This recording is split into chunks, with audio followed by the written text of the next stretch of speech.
36 équipes d'étudiants en école de commerce se sont affrontées à l'occasion d'une opération Brainstorm, une compétition lancée par une grande marque de cosmétiques. Des patchs parfumeurs, des fermoirs de boucles d'oreilles, diffuseurs de senteurs, c'est peut-être ça l'avenir du parfum. C'est ce que les étudiants des plus prestigieuses écoles de commerce du monde entier ont tenté de démontrer à l'occasion de la finale organisée par une grande marque de cosmétiques française. L'objectif ? Définir une stratégie marketing pour créer le premier parfum d'une marque de maquillage.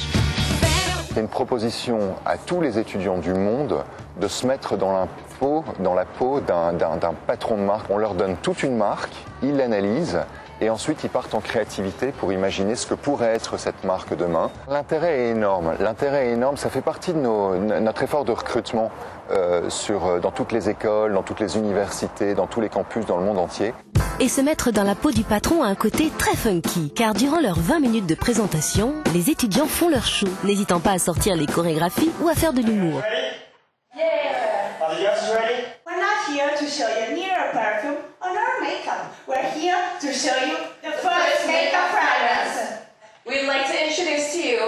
Mais les projets sont solides et les élèves déjà de vrais professionnels, même s'il a fallu pour arriver à cela faire quelques sacrifices. Not a lot of sleep, definitely. Just a lot of research and a lot of sitting around and talking about our ideas and bouncing them off of different people that we'd met and spoken to about our concept, just to seeing how much it really resonated with them or how much that they agreed with what we were doing. We also did a lot of focus group research and survey research to make sure that our results were validated, and we really made sure that the consumer was on tune with what we were doing. And we observed our consumer through social networking sites such as Facebook and Twitter, because she's absolutely addicted to them. Les étudiants n'ont donc rien oublié de leur stratégie marketing et ont déjà séduit le jury. Quand on parle sur un parfum, le plus important, c'est tous les concepts, l'histoire qui t'amène à l'achat d'un parfum. C'est tout un côté fantaisie, que c'est pas rationalisé, mais qui doit avoir une cohérence avec la marque aussi, les produits, les parfums et surtout les concepts. Doit être très attirante.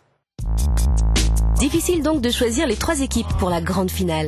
En attendant la révélation, les organisateurs ont réservé à tous les étudiants une soirée dans l'une des plus belles salles parisiennes. I know we have party all night. Yes. Food and drink all night long. Et quoi de mieux qu'une petite virée en limousine pour se mettre dans l'ambiance. It's my first time and it's very exciting. I feel like I become a celebrity or something. Des célébrités qui découvrent avec beaucoup d'enthousiasme le lieu de la finale, le plateau de l'émission de télévision Vivement Dimanche, présentée par Michel Drucker. Et les noms des finalistes sont enfin annoncés. L'Inde se retrouve aux côtés du Brésil et de l'Australie. Et c'est justement les Indiennes qui font un carton avec une campagne autour du mot sexy.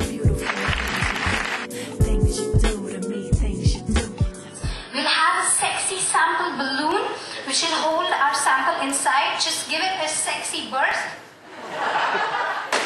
Yeah, and out comes our sexy sample. We're going to tie this. It feels sexy. Absolutely sexy. Super sexy. Yeah, it feels brilliant. Yeah. En plus de se sentir sexy, les heureuses gagnantes ont remporté la somme de 10 000 €. Et peut-être même un futur job, de quoi vouloir faire la fête toute la nuit.